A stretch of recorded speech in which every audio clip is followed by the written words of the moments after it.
Yo, Big Kev back up in here, man. Shout out to Spotlight. He just dropped and said Drake's collapse is hard to watch. It's actually embarrassing. He is losing everything. So would y'all agree? Is Drake collapse hard to watch? Not for me.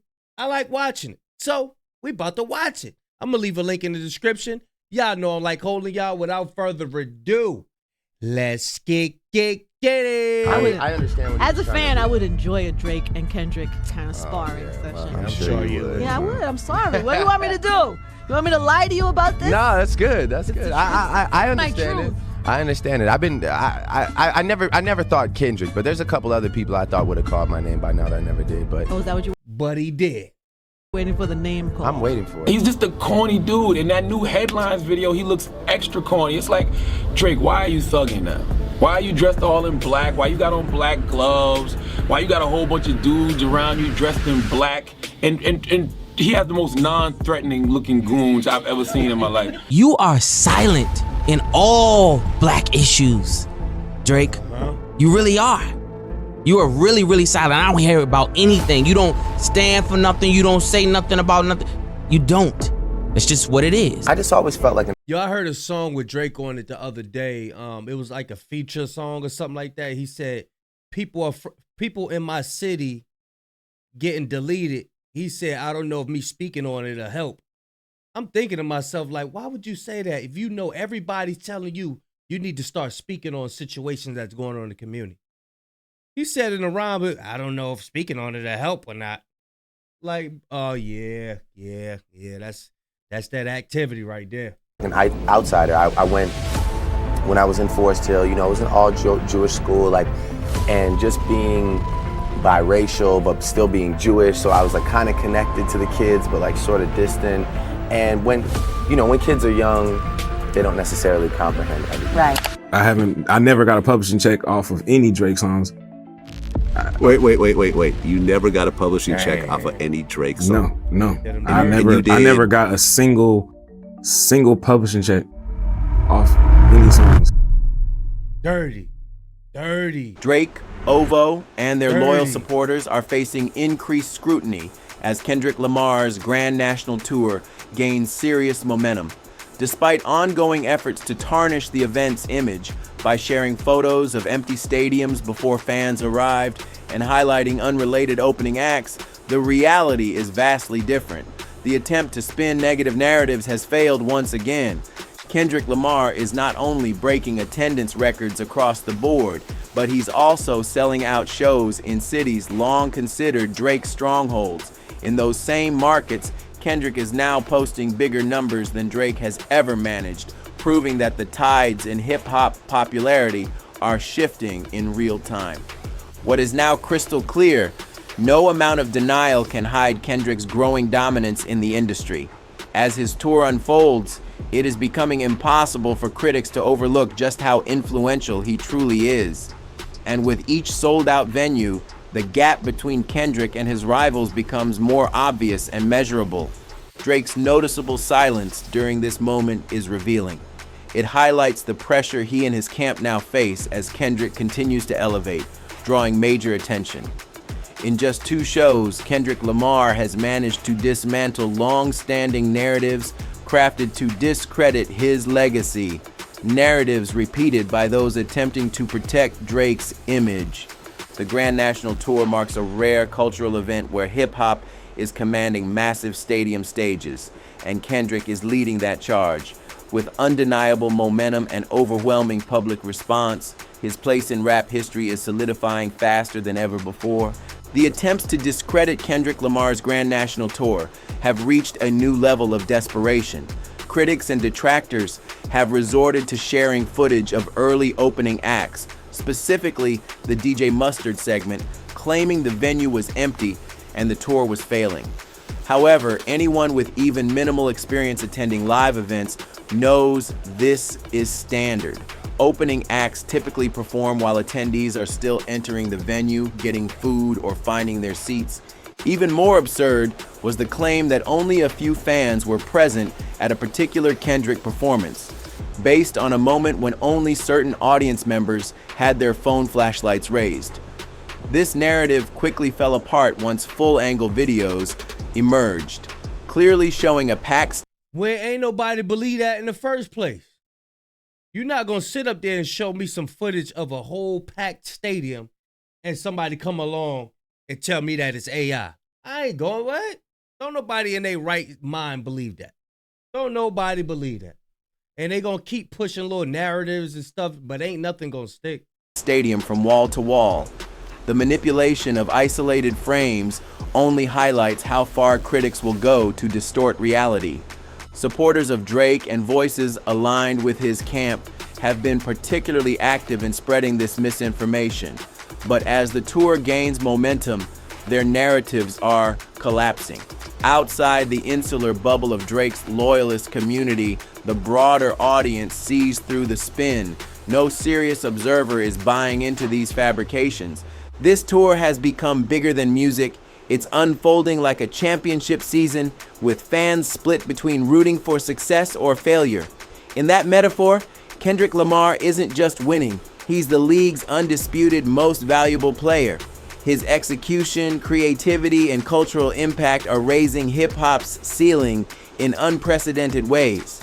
On opening night, Kendrick and DJ Mustard didn't just sell out the venue, they delivered the highest-grossing single show of either artist's career.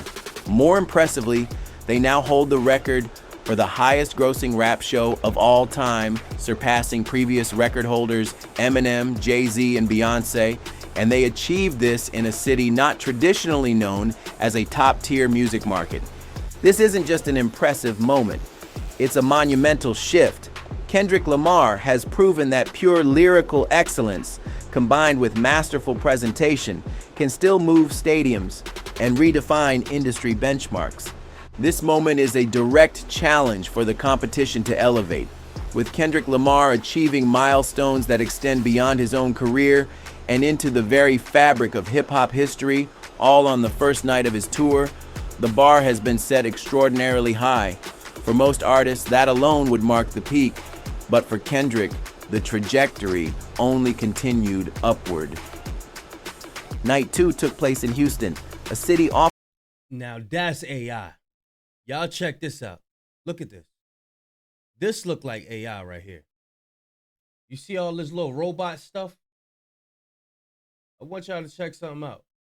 The trajectory only continued upward. Night 2 took place in... That's AI. You can look over here and you can see like it's transparent right here. Take a close look at that where I just pointed. Take a close look at this. It's transparent as it zoom in. Watch this. Look. Night 2 took place in Houston, a city often associated with Drake due to... Now his crowds is AI. Everything that Drake go through, they try to insinuate that Dot is doing the same thing. No, your crowds is AI, Ninja. To his long-standing connection to the region. Surprisingly, this was originally projected as the tour's weakest performing stop in terms of ticket movement. However, Kendrick once again defied expectations by selling out the venue entirely and delivering an even more powerful and electrifying show than before. This success was more than just numbers, it was symbolic. Kendrick stepped into what many would consider rival territory, a place Drake has publicly embraced as his second home, and owned the stage. During the show, Kendrick even referred to Houston as his home, a strategic and symbolic move that carried significant weight considering Drake's affinity for the city. The result? Another sold-out stadium, another record shattered, and an undeniable statement made. For Drake's camp, for OVO, and for commentators attempting to dismiss Kendrick's rise or rewrite the outcome of their recent lyrical feud, there is now nowhere left to hide. The narrative that Kendrick Lamar is overhyped has collapsed under the weight of real-world evidence. These live events, filled with tens of thousands of passionate fans, make it clear Kendrick Lamar is not only relevant, he's leading. And while much of mainstream hip-hop appears to be shifting toward commercial convenience and away from artistry, Kendrick is standing firm, resisting the wave, challenging the trends, and placing music and performance back at the center of the culture.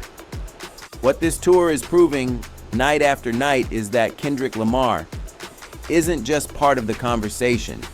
He is the conversation. And with many more stops ahead, it's clear that this movement is just getting started.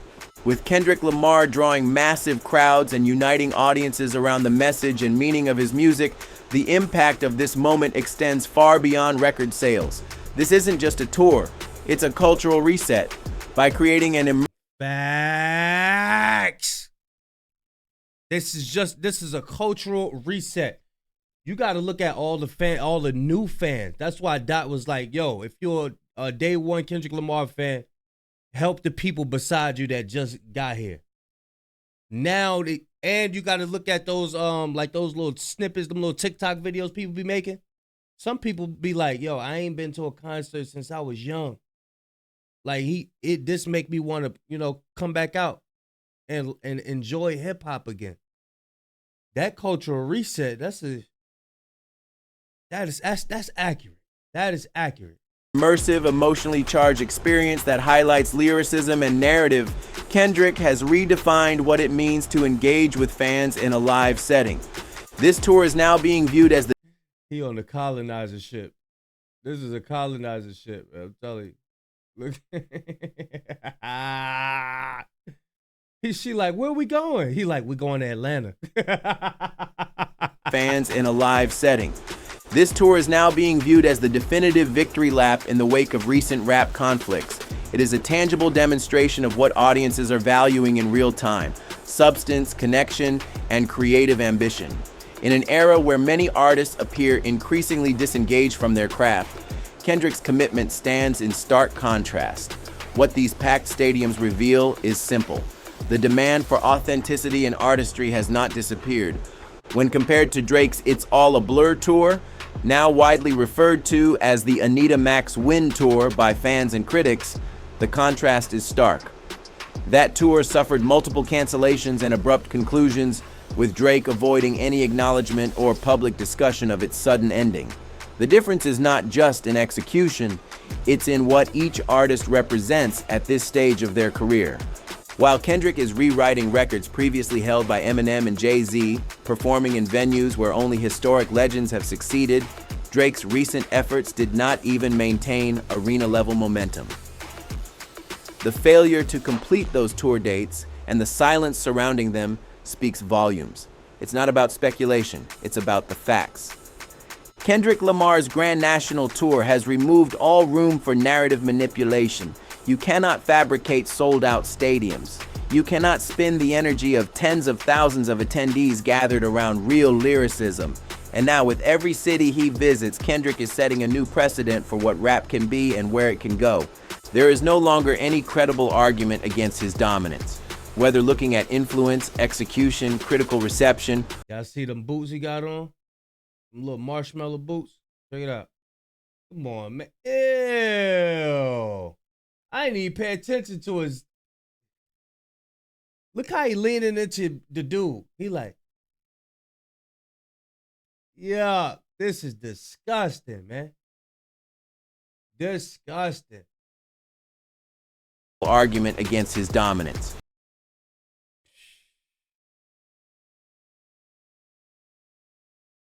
Look at this. Look at this, y'all. Mr. Right Foot in. Mr. Right Foot in. He got on the shoes from I'm Gonna Get You Sucker. Remember he was running and he had the shoes on with the fish tank under him? And it was That's Drake with the fish tank shoes. With the heels on.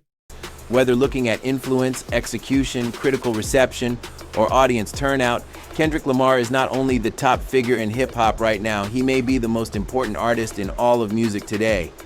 Given the unprecedented success of his tour, music, and cultural presence, Kendrick Lamar has firmly secured his place among the most significant music figures of this generation.